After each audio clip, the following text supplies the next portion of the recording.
What up? It's me, Tiny Pirate Gaming, and in this video I'm gonna break down everything you need to know about the all-new Grounded 1.3 Make It Break It update. Like that there's a whole new game mode called Playgrounds that basically lets you design your own backyard using almost all of the available game assets. You can place down almost anything, almost anywhere, even creatures. Neat! Even bosses. Just look at this mayhem I've created. What the crap biscuits is even going on down there? This game mode also introduces a gizmo gadget logic system that will give you even more control over how other players experience your unique backyard, once you figure out how to make everything work right. It's actually so vast and complex that I really can't do it justice in a breakdown video. But if you're feeling super creative and have ever wanted to tinker with game design, then this new game feature will be sure to delight. But wait, there's more! There's also been changes to the regular gameplay mechanics that impact all game modes. The custom game settings have been improved to give you more control over the game world. To prevent visiting players from crafting and building when they're not supposed to, you can now toggle on and off building and crafting independently. This is a great feature for anyone who likes to build PvP arenas and adventure mazes because you won't have to worry about cheaters losing their spears under smithing stations while walking their dog. And if you're like me and you feel like it's never sunny and grounded, there's good news because you can adjust the speed of the day-night cycle to make days longer or shorter if you want. I've been using this feature to accelerate grass plank despawns because who's got the time to pick all that up? Ain't nobody got time for that. Hunger and thirst burn rates have been separated into their own categories and can be more finely tuned than before. You can also adjust the respawn cooldown for harvestable resources like acorns, pine cones, and berries to make farming them faster and easier. And if the game's too fast or too easy, you can now make it more difficult by adjusting the creature HP and fall damage multipliers. The Burgle quest system has also been changed to a more progression-focused design that uses apprentice quests to familiarize new players with locations, crafting, building, and combat mechanics through the completion of milestone-themed objectives. As you progress through the apprentice quest, you'll unlock repeatable daily quests to earn extra raw science throughout your grounded journey. On the topic of earning raw science, the base raid system has also been expanded and will allow you to earn raw science rewards for successfully defending both faction and waft emitter raids. The amount of raw science rewarded depends on the difficulty of the raid, with harder raids paying out more. There's also new factions that will become aggressive towards your base if you spend too much time encroaching on the environment in their territories. These include stink bugs, roly-polies, ladybugs, moths, black widows, and even ominous orcs. And also the Termite King can now spawn in during the termite raid, so good luck. They've also made the search for scabbies and milk molars a bit easier by marking any that you've already collected on your map. Here it is on the map. This will make it easier for you to cross-reference with those annoying internet tutorials so you don't end up running all over the place wasting time checking each location.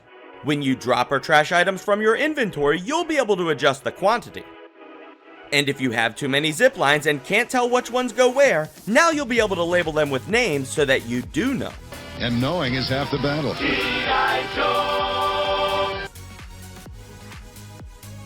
Also, the mixers now have preview graphics to let you know what types of creatures will attack and how much raw science will be rewarded.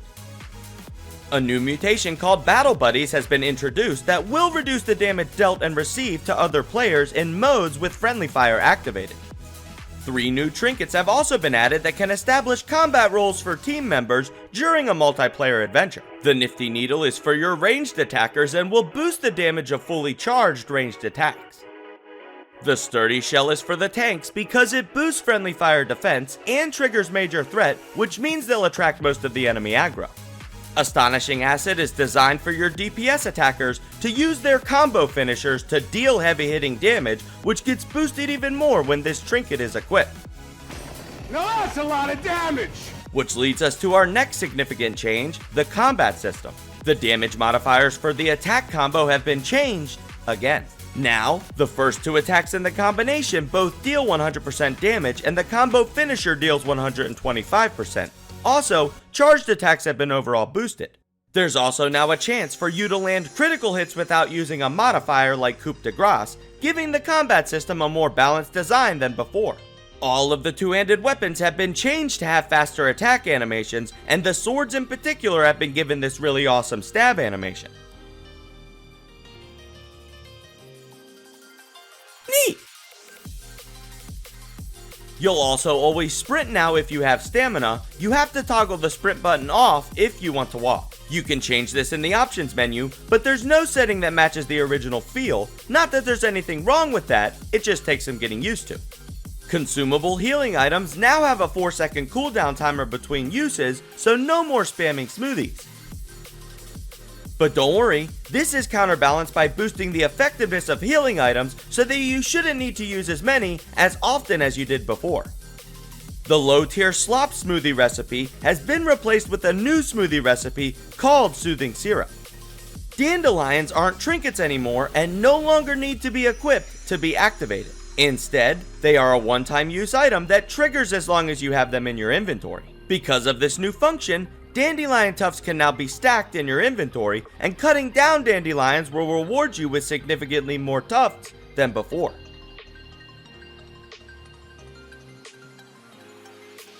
The fluffy dandelion trinket will still need to be equipped, but it now lasts forever. Forever.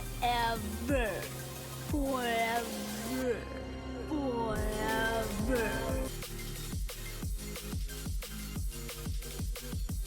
There's also a ton of new building options available, and I'm gonna run through this list as fast as I can. Gnat lamps, purple leather ottomans, targets, standing targets, target dummies, broodmother rocking chair, broodmother chandelier, mantis fountain, mantis hanging lantern, wasp queen hammock, wasp queen ceiling fan, vertical half walls, half awnings, half everything, quarter walls, quarter triangles, quarter floors, quarter roofs, quarter foundations.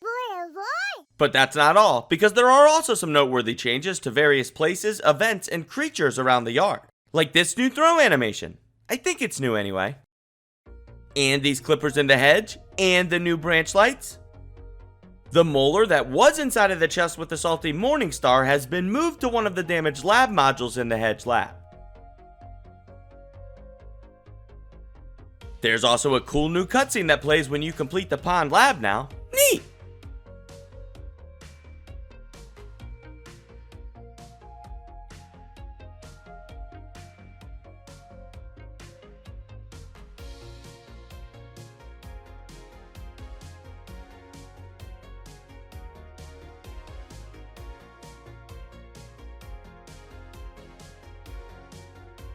And the Black Widow can now shoot out web spores that spawn Widowling. The Black Widow can also now eat these Widowlings to restore its own HP.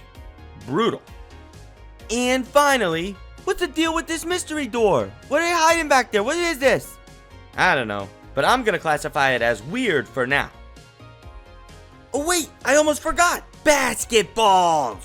There's two versions, Pupa and Berry Leather, and they're equipable items with their own unique dribbling and shooting animation. The basketball hoops also have rim physics now to make shooting hoops in Grounded more enjoyable than it's ever been before. Neat!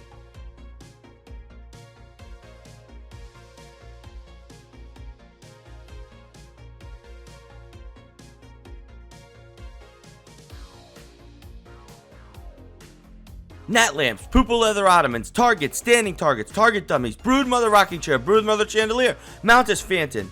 It's a mantis fountain. It's a mantis fountain. Ah, crap biscuits.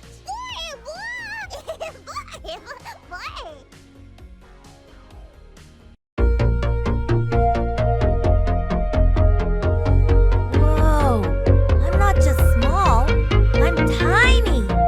This is freaking awesome!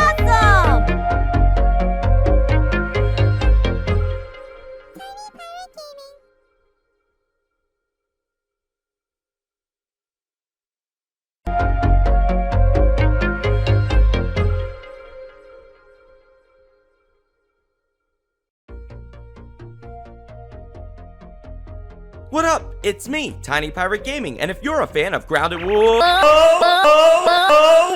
the flip? Greetings, brave super streamer, and welcome to the Streamerverse. I am Professor. What the crap biscuits? How did I get here? Who are you people? All of your questions will be answered in time. That doesn't sound good.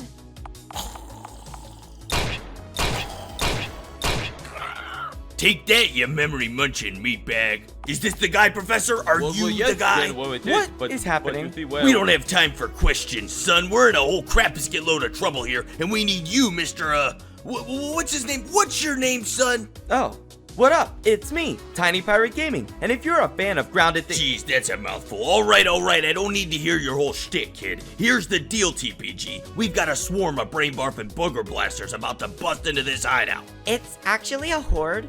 Could you just give me one more sec? Give me 1 second. What was that? You're talking about the zombies, right? Of course I'm talking about the zombies. Then yeah, it's a horde, not a swarm. technically, she's correct. Oh yeah, is that so, Professor? Well then what do you call a bunch of robots? That depends. If they're ground units, it's a gaggle. And if they're the kinds of robots that fly in the sky, well, then it would be a swarm. Wait a minute, did you just say gaggle? And what if it's both? What do I call it then? This is where things start to get complicated because you gotta factor in all the different variables and the different... Skip! What? Skip. Ah!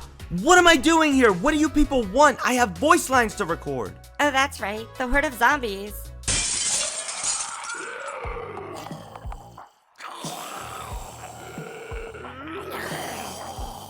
We need your help. You see those zombies over there?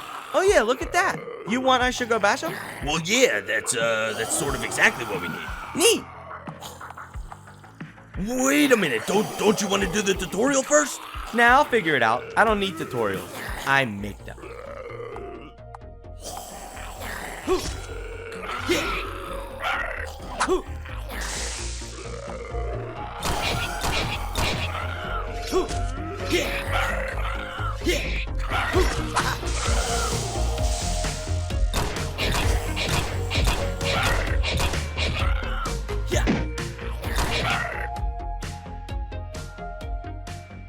Da-na-na-na-na-na-na-na. Don't forget to like and subscribe.